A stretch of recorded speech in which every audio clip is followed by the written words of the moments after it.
All right, boys. So we just got done watching Jailton Almeida versus Jairzinho Rosenstrike, and I'm gonna take a few minutes to just talk about the fight. I'm gonna let this showcase that I got of Rosenstrike play in the background while we talk about the fight. So going into this, of course, it is your classic striker versus grappler matchup, right? The grappler being Jailton Almeida, the striker being Jairzinho Rosenstrike. Biggie boy Jairzinho, he's a very good striker, very powerful, big guy, very good hands. We've seen him in there against the likes of Alistair Overeem. We've seen him in there against the likes of Junior Dos Santos. He's won those matches. He's gone 5 rounds. He's a very experienced heavyweight, right? Jailton Almeida himself has been on a tear, right? Finished every single one of his fights. Very good grappling. He gets these guys down to the ground. He completely outclasses them with his grappling. He mounts them with mount pressure. He forces them to present their back, and from there, he goes for the most dominant technique in all of fighting. 100% is the rear naked choke, and that is his way of finishing these guys, and it has been extremely high percentage for him. So going into this fight against Jairzinho Rosenstrike, it was pretty clear that's exactly what he was going to try to do. He wasn't going to try to stand in there striking with Rosenstrike. It wasn't going to be a good idea, and Rosenstrike, on his part, coming into this fight, he gained a bit of weight.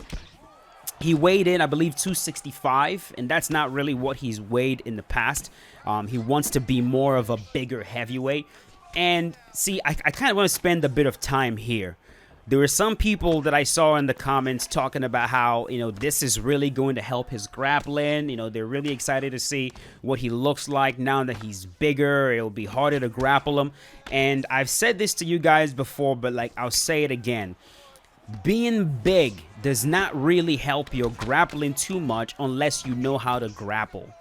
If you don't know how to grapple, if you don't know jiu-jitsu, right? Let's say you have very piss poor jiu-jitsu.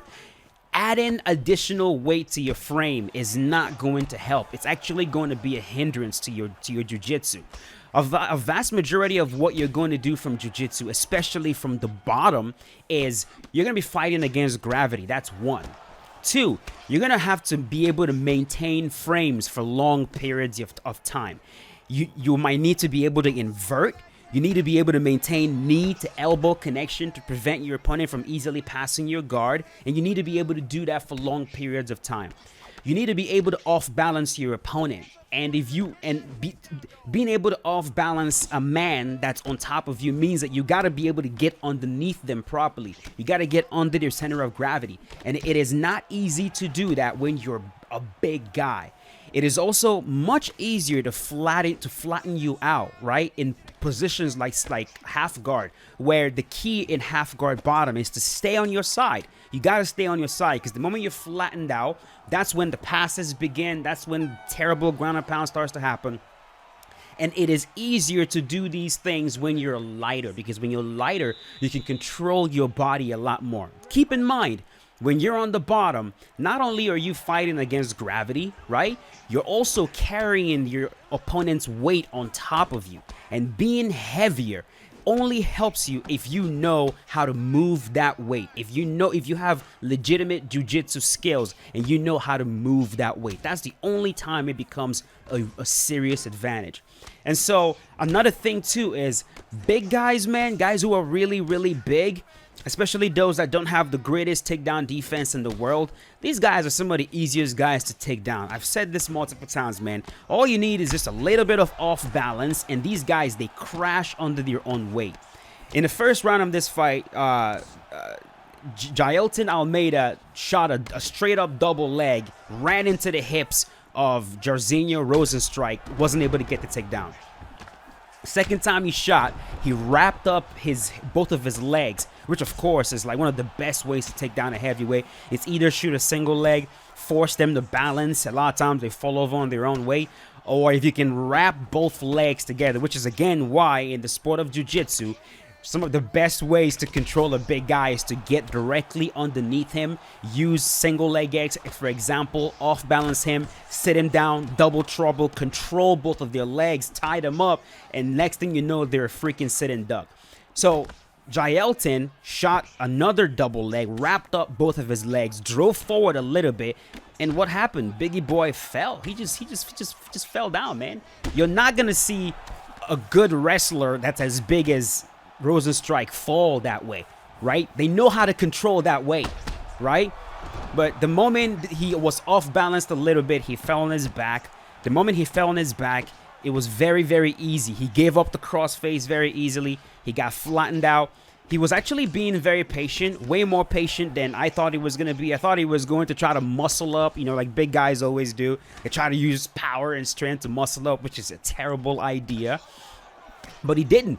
He was very patient. He was trying to maintain his frames, but you can see his arms start to give out, which is exactly what happens. It happens all the time.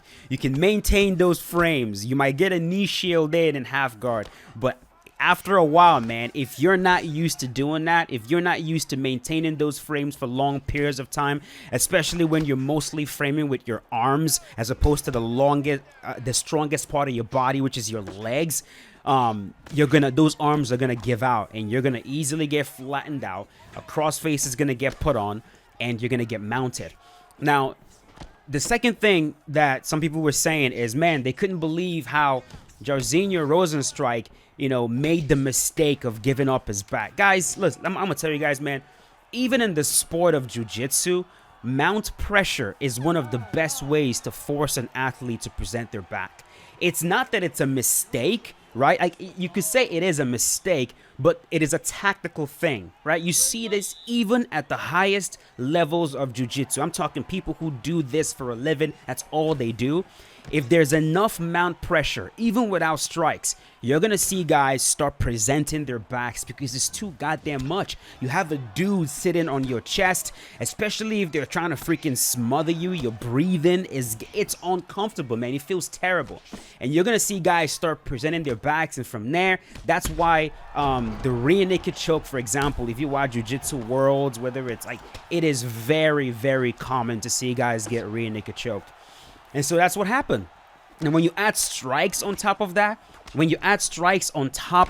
mount pressure, it's even worse. It is way worse. And that is exactly what we saw. Jailton mounted him, started raining down hammer fist over and over again. And bro, like, what is Rozenstruik gonna do, right? You can't just cover up and mount. Those shots are gonna bleed through.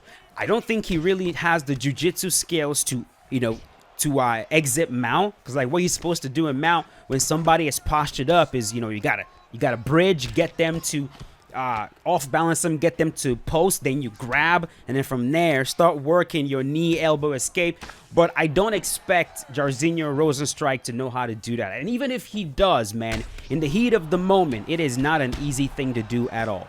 So, of course, the next best thing that guys always do is they present their back. They start turning because they don't want those shots to land on their face anymore. And the moment he turned, there it is. There's his back. Back flat.